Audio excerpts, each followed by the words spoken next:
하나님 아버지,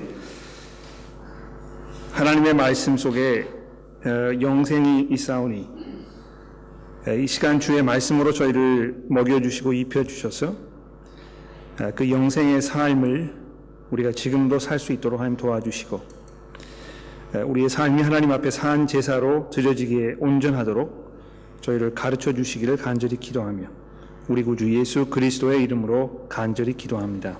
아멘. 베드로 사도가 종들에게 이렇게 편지를 썼습니다. 주보에 보시면 제가 베드로 전서의 말씀을 거기 적어 드렸는데 한번 살펴보시겠습니까? 사환들아 범사의 두려움으로 주인들에게 순종하되 선하고 관용하는 자들에게만 아니라 또한 까다로운 자들에게도 그리하라. 부당하게 고난을 받아도 하나님을 생각함으로 슬픔을 참으면 이는 아름다우나 죄가 있어 매를 맞고 참으면 무슨 칭찬이 있으리요. 그러나 선을 행함으로 고난을 받고 참으면 이는 하나님 앞에 아름다우니라. 이를 위하여 너희가 부르심을 받았으니 그리스도도 너희를 위하여 고난을 받으사 너희에게 본을 끼쳐 그 자취를 따라오게 하려 하셨느니라. 그는 죄를 범하지 아니하고 그 입에 거짓도 없으시며 욕을 당하시되 맞대어 욕하지 아니하시고 고난을 당하시되 위협하지 아니하시고 오직 공의로 심판하시는 이에게 부탁하시며 친히 나무에 달려 그 몸으로 우리의 죄를 담당하셨으니 이는 우리로 죄에 대하여 죽고 의에 대하여 살게 하려 하심이라. 그가 채찍에 맞음으로 너희는 나음을 얻었나니 너희가 전에는 양과 같이 길을 잃었더니 이제 너희 영혼의 목자와 감독 되신 이에게 돌아왔느니라. 부당하게 어려움을 당해 보신 적이 있습니까? 내가 아무런 잘못이나 이런 것이 없었는데도 불구하고 상대방의 어떤 그 악의나 이런 것으로 인해서 나에게 여러 가지 어려운 상황들이 벌어졌을 때 우리는 어떻게 그 상황을 대처하게 됩니까? 하소연하기도 하고 울화가 치밀기도 하고 너무 억울해서 이 숨을 쉬는 것조차 어려운 그런 상황들이 우리 상황 속에 벌어지게 되는 것입니다. 그것이 한두 번이 아니고 우리 삶 속에서 여러 가지 그 형태로 우리 드러나는 것을 볼 수 있습니다. 교회 관계에서도 그렇고 가정에서도 그렇고 직장에서도 그렇고 친구들과의 관계에서도 우리가 이런 어려운 상황들을 자주 만나게 되는 것입니다.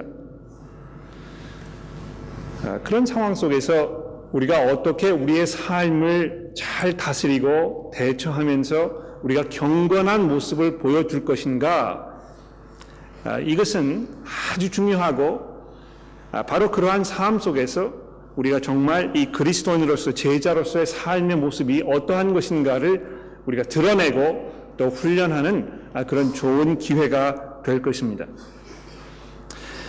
오늘 우리가 살펴보게 되는 사무엘하 15장부터 17장의 말씀은요, 고난당하는 이 다윗의 모습을 우리에게 설명해 주고 있습니다. 얼마나 그 많은 상황 속에서 다윗이 말할 수 없는 그런 고통과 또 마음의 슬픔과 억울함과 이런 것을 경험했는지 모릅니다.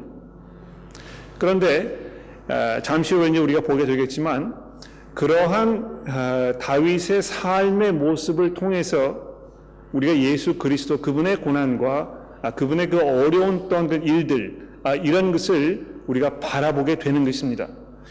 그래서 제가 본문을 설명을 드리고 나서 맨 마지막 가운데 이 본문 말씀을 통해서 우리가 만나게 되는 이 예수 그리스도 그분의 모습에 대해서 설명을 드리고 설교를 정리해 보도록 그렇게 할 것입니다. 오늘 본문이 상당히 길기 때문에요.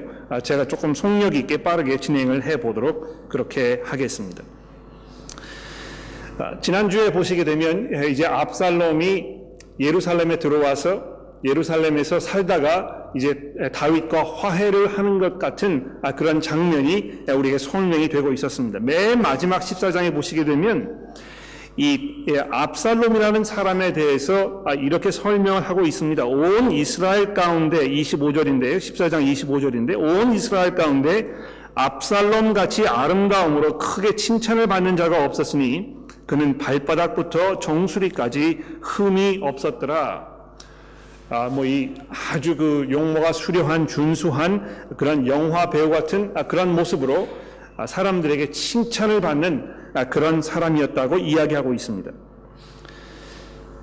15장 1절에 넘어오시게 되면 이렇게 오늘 본문 말씀이 시작이 됩니다. 그 후에 압살롬이 자기를 위하여 병거와 말을 준비하고 호위병 50명을 그 앞에 두었다.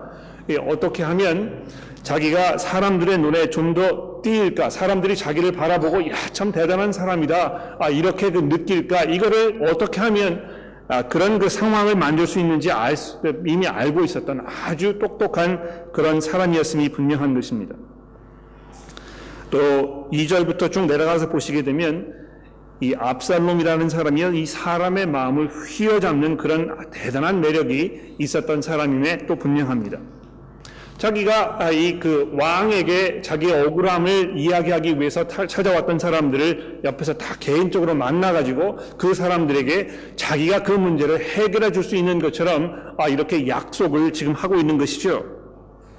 그래서 그런 압살롬의 그런 행태와 이 수작으로 인해서 이 6절 말씀에 보시게 되면 이스라엘 무리 중에 왕께 재판을 청하러 오는 자들마다 압살롬의 행함이 이와 같아서 이스라엘 사람의 마음을 압살롬이 훔쳤다, 이렇게 되어 있습니다. 점점 인기가 올라가고 준수한 그 용모와 뛰어난 이 머리로 사람들의 마음을 휘어잡는 대단한 정치가였던 것이 분명한 것입니다. 압살롬이 지금 무슨 생각이 있어서 이렇게 하고 있는지 벌써 우리 마음 가운데 약간 그 불안한 그 느낌이 들지 않습니까? 불길한 예감이 드는 것입니다. 그런데 아닌 게 아니라 7절 말씀해 보십시오. 그렇게 하면서 4년 동안의 시간이 흘렀는데요. 4년이 흘른 다음에 무슨 일이 벌어진 것입니까? 압살롬이 구테타를 일으킨 것입니다. 이 대단한 사람이에요. 여러분 보십시오. 암논이라는 자기의 그 이복 형이 자기의 동생을 강간한 후에 2년 동안 침묵을 지키면서 마음속에 칼을 갈고 있었습니다. 그러다가 쫓겨나가지고 그 타향살이를 4년 동안 하지 않았습니까? 그렇죠? 그러다가 다시 예루살렘에 들어와서 2년 동안 자기 아버지를 보지 못하는 상황 속에서 지금 살고 있었습니다. 아무것도 하지 않은 것입니다. 조용하게 침묵을 지키면서 자기 마음속에 이 비수를 지금 갈고 있었던 것입니다. 그런데 7절에 보십시오. 4년 만에 압살롬이 왕께 아르되 내가 여호와께 서원한 것이 있사오니 청컨대 내가 헤브론에 가서 그 서원을 이루게 하소서. 당신의 종이 아람 그술에 있을 때에 서원하기를 만일 여호와께서 반드시 나를 예루살렘으로 돌아가게 하시면 내가 여호와를 섬기리라 하였나이다. 왕이 그에게 평안히 가라 하니 그가 일어나 헤브론으로 가니라. 이게 얼마나 이게 아이러니컬한지 보십시오. 지금 다윗은 전혀 이 상황을 눈치채지 못하고요. 평안히 가라 이렇게 이야기하고 있습니다. 이 평안, 이 피스라는 말 이렇게 지금 이야기했지만 다윗에게 돌아온 것은 평안이 아니고 모진 풍파가 될 것이었습니다. 또 보십시오. 여러분이 압살롬이라는 그 말의 뜻은요. 나의 아버지는 평안이라는 뜻입니다. 살롬 하면 무슨 말입니까? peace라는 말이죠. 그렇죠? 이 히브리어에서 압이라는 말은 아버지라는 말이거든요. 압살롬이 그런 이름을 가지고 있으면서 또 자기 아버지께로부터 이 평안을 지금 그 평안이 가라는 그런 축복을 받았지만 그의 마음속에는 평안이 없었습니다. 그리고 나서 10절에 보십시오. 이에 압살롬이 정탐을 이스라엘 모든 지파 가운데 두루 보내어 이르기를 너희는 나팔 소리가 듣거든 곧 말하기를 압살롬이 헤브론에서 왕이 되었다 하라. 이렇게 이야기했다는 것입니다. 또 뿐만이 아니고 12절에 보십시오.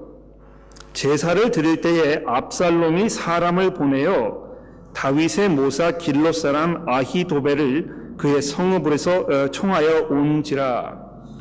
여기 그 아히도벨이라는 사람은요 다윗의 아주 그 중요한 측근이었습니다. 다윗의 어떤 그 정책을 도와주고 결정하는 데 있어서 아주 중요한 역할을 했던 다윗의 가장 가까운 사람 중에 한 사람이었거든요. 그런데 그 사람마저도 지금 다윗을 배반하고 압살롬에게로 돌아서는 그런 상황이 벌어지고 있는 것입니다. 그러므로 인해서 어떻게 되었습니까? 반역하는 일이 커감에 압살롬에게로 돌아오는 백성이 많아졌다고 본문이 정리를 하고 있습니다. 정말 그 리더가 될 만한 그런 그 자질을 충분히 가지고 있던 사람이었음에 분명합니다. 자기 아버지도 모르게 이 일을 정말 치밀하게 꾸며가지고 한치의 오차도 없이 아주 적절한 때에 눈 깜짝할 사이에 일을 치워버리는 이런 대단한 사람이었던 것이 분명합니다. 세상 사람들의 눈에는 정말 왕이 될 만한 그러한 자격을 충분히 가지고 있던 것이 분명합니다. 그래서 사람들이 이 압살롬의 모습을 보면서 어떻게 했습니까? 그냥 그 사람을 다시 왕으로 받아들이고 추대한 것입니다. 사람들이 만들어낸 그 정치 시스템 중에 민주주의가 가장 좋은 방법임에 분명합니다. 지금까지 우리 인간들이 만들어낸 여러 가지 시스템을 돌아보았을 때 민주주의만큼 훌륭한 시스템이 없습니다. 그렇죠? 그러나 민주주의는 그 자체로 아주 결정적인 결함이 있습니다. 무엇입니까? 다수가 원한다고 해서 그것이 항상 옳은 것은 아니라는 것입니다. 점점 압살롬을 원하는 사람들이 많아졌습니다. 그러나 그렇다고 해서 하나님께서 압살롬을 왕으로 세우실 그럴 마음을 가지고 계시지는 않았습니다. 이스라엘 백성들이 이렇게 하면 안 되는 것이었거든요. 더 많은 사람들이 그것을 원하면 원할수록 그것은 하나님의 뜻에 반대로 나아가는 그런 일이었다는 것입니다. 지금 이 전 세계가 이 동성 연애를 합법화하는 그 문제로 정말 들끓고 있습니다. 미국도 이것을 합법화했다고, 네덜란드에서도 이걸 합법화했다고, 뉴질랜드에서도 이걸 합법화했다고, 그러므로 호주에서도 그렇게 해야 한다고 얼마나 많은 사람들이 이야기하는지 모릅니다. 이 돌이킬 수 없는 어떤 그 거대한 물결이 지금 막 이 한 곳으로 굽이쳐 흘러가는 것을 우리가 느끼게 되지 않습니까? 이 모든 사람들이 원하니까 다 그렇게 할 수밖에 없는 것인가 보다. 시대가 그렇게 흘러가기 때문에 우리가 그렇게 할 수밖에 없는 것인가 보다. 이렇게 생각을 할지 모릅니다만 다수가 원한다고 해서 하나님께서 그것을 원하시는 것은 아니라는 것입니다.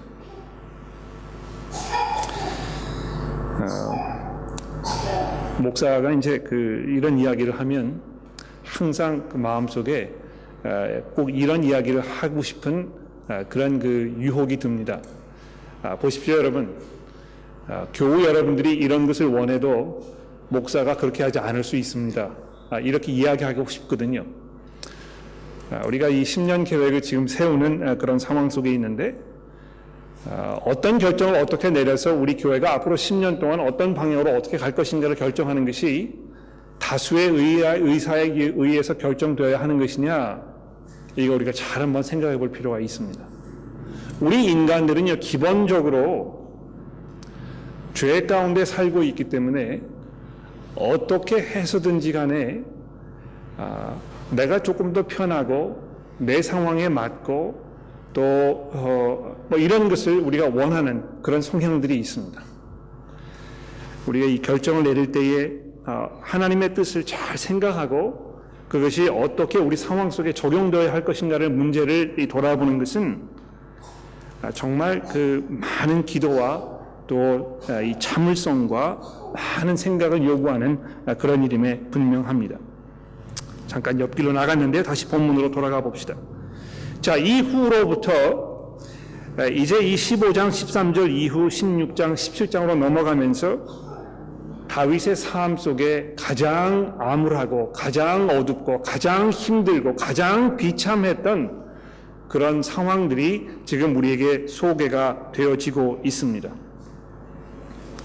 아마 다윗 개인에게 또 이스라엘 백성들 전체에게 지금 이 순간만큼 위급하고 아주 어려운 그런 상황이 아마 없었을 것입니다. 다윗은 지금 자기의 아들에게 쫓기는 그런 상황에 빠지게 된 것입니다. 13절에 보십시오. 전령이 다윗에게 와서 말하되 이스라엘의 민심이 다 압살롬에게로 넘어갔습니다. 그래서 다윗이 그 이야기를 듣고 뭐라고 이야기합니까? 일어나 도망가자. 그렇지 아니하면 우리 중에 한 사람도 압살롬에게서 피하지 못할 것이라. 빨리 가자. 두렵건대 그가 우리를 급히 따라와 우리를 해하고 칼날로 성읍을 칠까 하노라. 이 얼마나 비참하고 뼈아픈 그런 상황입니까? 아마 억울함을 당한 일을 따지자면 다윗만큼 억울한 상황에 처했던 사람이 또 있을까? 이렇게 생각해 봅니다. 물론 지금 벌어지는 이런 상황이 하나님께서 다윗의 잘못에 대한 어떤 그 책임 추궁의 그런 면이 분명히 있습니다. 그러나 우리가 기억해야 될 것은 밧세바와 간음을 저지른 후에 나단 선지자를 통해서 자기의 잘못이 드러났을 때에 다윗이 어떻게 했습니까?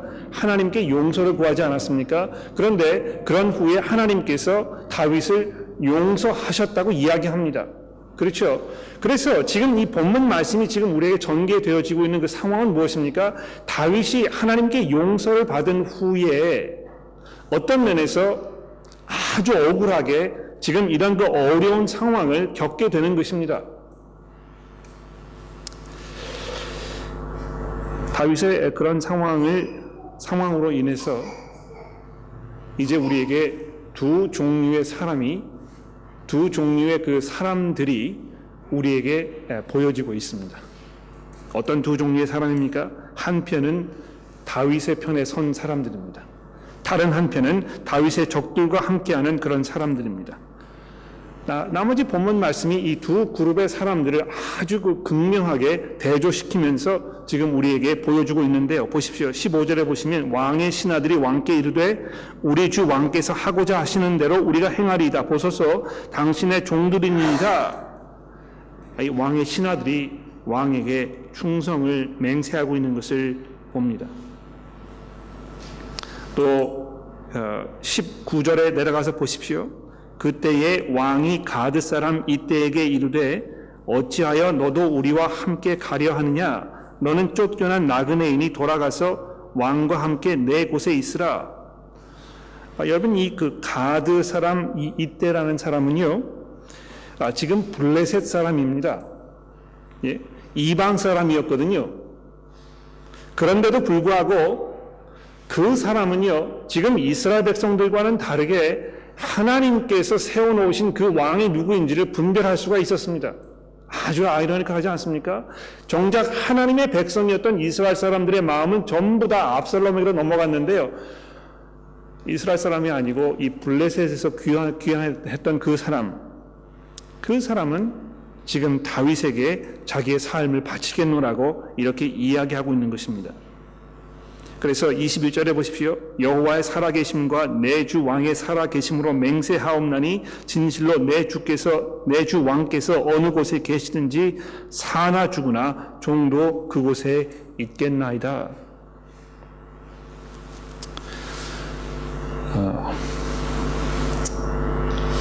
지금 이 당시의 사람들은요, 내가 어느 편에 설 것인가 이 결정을 내려야 했습니다. 많은 사람들이 다윗을 버리고 압살롬에게로 넘어가고 있는 이 상황 속에서 한 사람도 빼놓지 않고 내가 지금 누구 편에 설 것인가 결정을 내려야 하는 그런 상황 속에 있었다는 것입니다.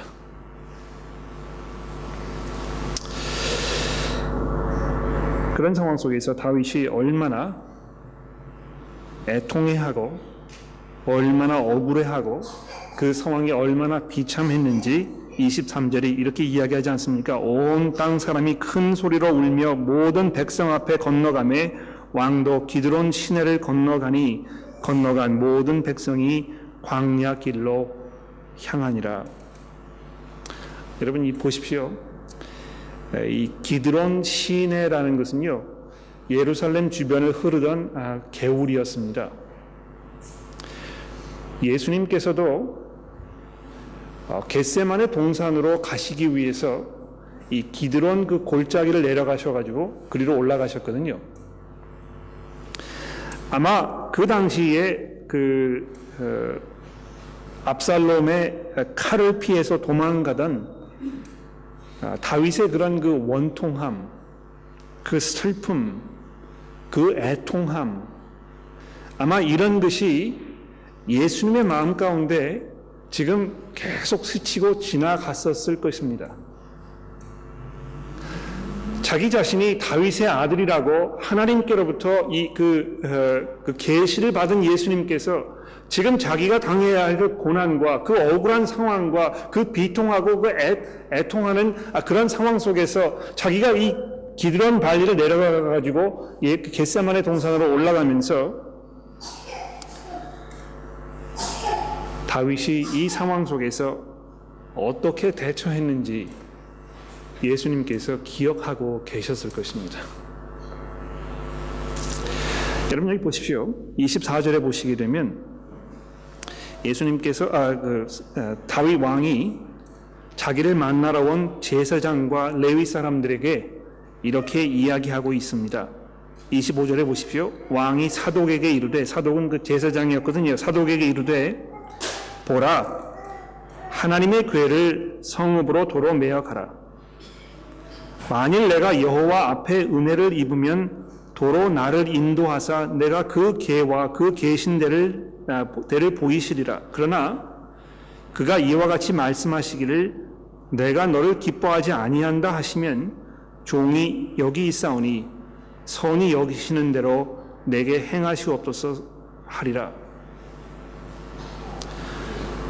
지금 다윗이요, 자기 자신을 온전히 하나님의 뜻 가운데 맡기고 있는 것을 보게 되는 것입니다.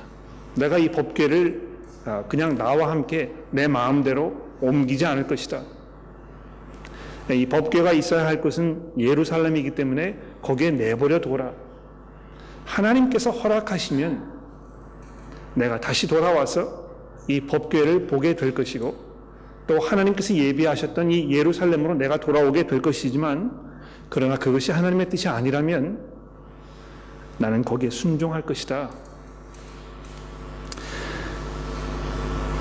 그리고 나서 30절에 보십시오. 다윗이 감람산 길로 올라갈 때에 그의 머리가 그를 가리고 맨발로 울고 가고 그와 함께 가는 모든 백성들도 자기 머리를 가리고 울며 올라가니라. 겟세마네 동산이 있던 그 감람산이었거든요. 아마 예수님께서 겟세마네 동산에서 기도하시면서 다윗이 이렇게 이야기한 사실을 기억하지 않으셨나 제가 짐작해 봅니다. 예수님께서 분명히 성경을 많이 알고 계셨고 아주 그 성경에 능통하신 분이었기 때문에 아마 이 부분에 대해서 모르지 않으셨을 것입니다. 예수님께서 겟세마네 동산에 올라가셔서 하나님 아버지여, 될 수만 있으면 이 잔을 내게서 거두어 가옵소서. 그러나 내 뜻대로 마시고 아버지의 뜻대로 되기를 내가 원하나이다 기도하셨을 때 마치 다윗이 지금 이렇게 기도하는 그런 기도가 기억나셨을 것입니다. 그러나 이와 같이 말씀하시기를 내가 너를 기뻐하지 아니한다 하시면 종이 여기 있사오니 선이 여기시는 대로 내게 행하옵소서. 그것뿐만 아닙니다. 여러분, 그 31절에 보십시오. 자기의 가장 가까운 측근이었던 이 아히도벨이라는 사람이 자기를 배신하고 압살롬과 함께 자기를 모반한 그 사람들 가운데 들어갔다 하는 이야기를 들었다는 것입니다. 배반을 당해보시면 그것이 얼마나 마음에 상처가 되는지 아마 기억하실 것입니다. 가장 가깝게 지냈고 가장 친근했고 그래서 자기의 모든 생각과 삶을 공유했던 자기의 가장 가까운 사람이 자기를 배반했을 때 우리는 울분을 참지 못할 것입니다. 뭐 그 사람에게 전화를 하든지 뭐 편지를 쓰든지 이렇게 해가지고 어떻게 당신이 나한테 그럴 수 있느냐고 아마 따지고 들었을 것입니다. 주위에 있는 모든 사람들에게 자기 억울함을 설명하면서 내 이 억울함을 좀 들어달라고 뭐 이 사방에 연락하지 않았겠습니까? 그런데 다윗이 어떻게 하고 있습니까? 그저 조용히 이렇게 하나님께 기도합니다. 여호와여, 원하옵건대 아히도벨의 모략을 어리석게 하옵소서. 시간이 많이 지나서 뭐 더 여러 가지 사실을 말씀드릴 수는 없습니다만 나머지 부분들을 보시게 되면 계속해서 지금 다윗이 여러모로 원통함과 억울함과 그 슬픔 속에서 어찌할 바를 모르는 그런 상황이 연속으로 이어지는 것을 우리가 보게 됩니다.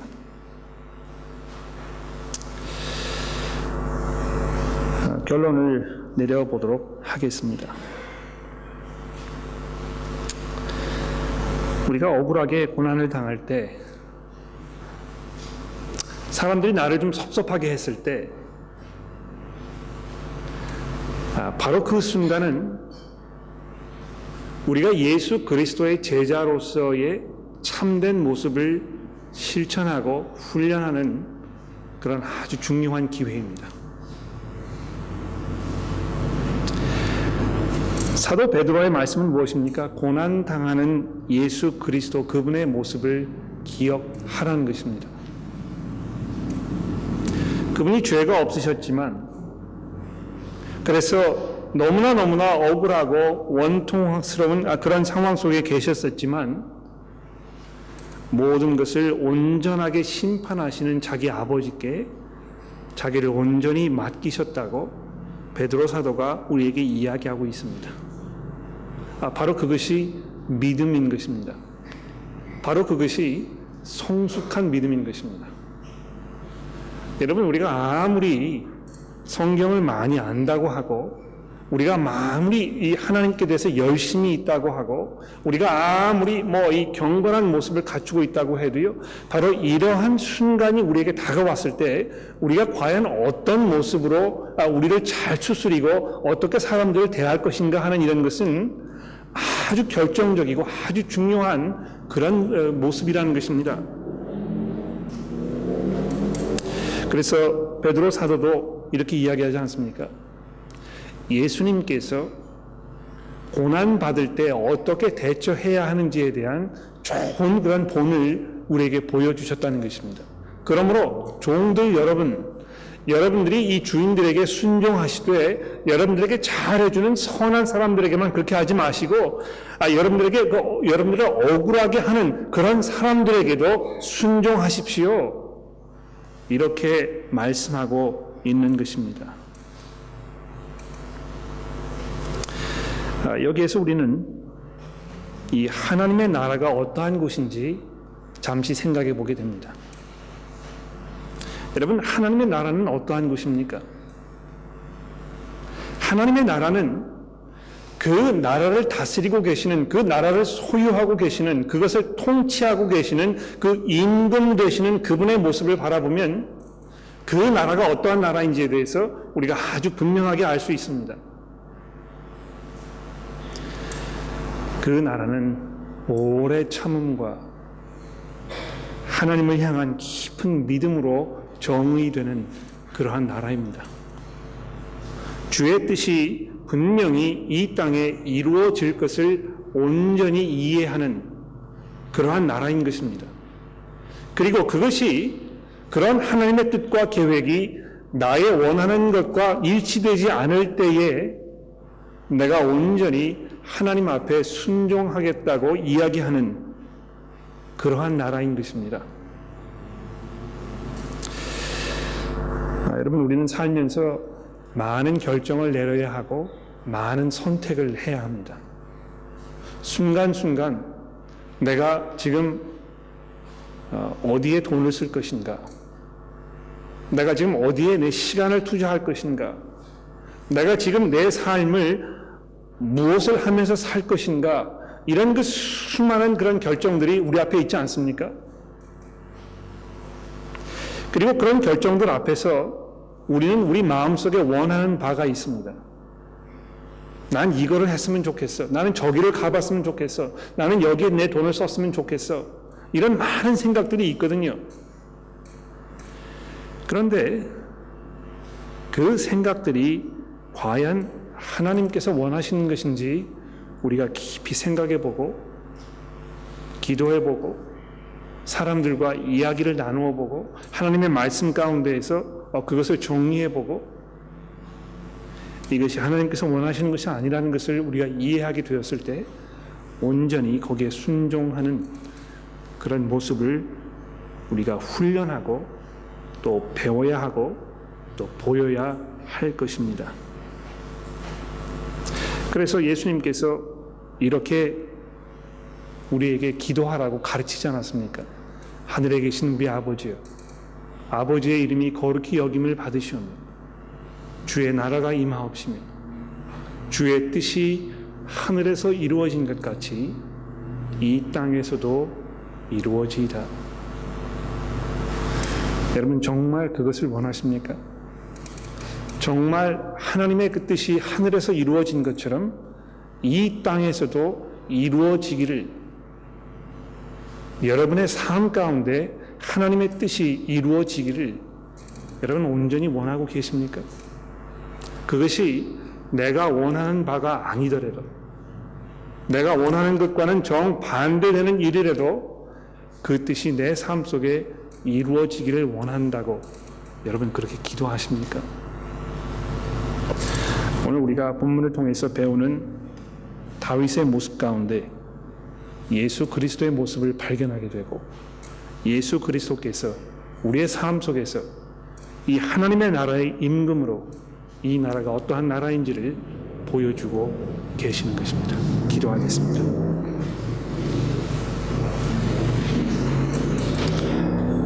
하나님 아버지, 우리가 매일매일의 삶을 살아가면서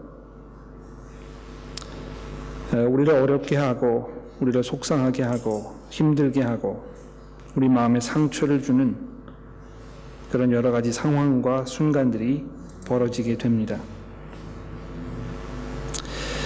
그런 일들이 벌어졌을 때 하나님, 저희가 순간적으로 솟구쳐 오르는 어떤 그 감정에 휩싸여서 그냥 우리 마음에 원하는 대로 대하지 않도록 하나님 저희를 도와주시고, 억울하게 고난을 받으시면서 그것을 참고 인내하며 온전히 하나님 앞에 자기의 삶을 맡기셨던 예수 그리스도 그분의 모습을 기억하고 하나님의 나라가, 하나님의 뜻이 이 땅에 온전히 이루어지기를, 우리의 삶 속에 이루어지기를 기도하는 그런 성숙한 모습으로 우리가 살아갈 수 있도록 하나님 저희를 도와주시기를 간절히 기도하며 예수 그리스도의 이름으로 간절히 기도합니다.